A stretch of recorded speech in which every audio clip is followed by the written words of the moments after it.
Magandang umaga, ngayon po ay araw ng Miyerkules, December 13, 2023. Update po muli sa lagay ng panahon. Muling umiiral ang hanging amihan o northeast monsoon matapos ang ilang araw na break nito. Apektado nito ngayon ang Batanes at Babuyan Islands.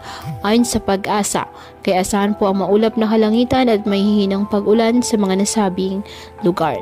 Easterlies pa rin po ang nakakaapekto sa iba pang bahagi ng ating bansa.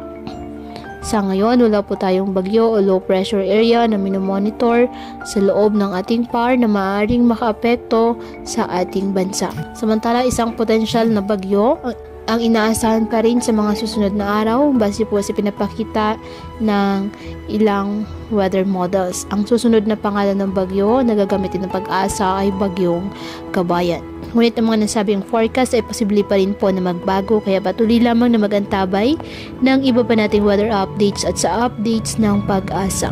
Ngayong araw, ang Batanes at Babuyan Islands asahan ng bahagyang maulap hanggang sa maulap na kalangitan with isolated light rains dahil po sa amihan. At ang Metro Manila at nalalabing bahagi ng bansa, bahagyang maulap hanggang sa maulap na kalangitan with isolated rain showers or thunderstorms dahil po sa easterlies at localized thunderstorms.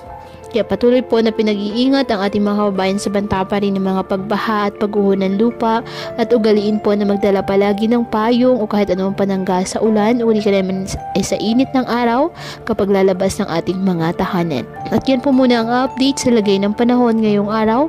Muli patuloy po tayo na mag-ingat at palaging tandaan, God loves you. Stay safe and God bless.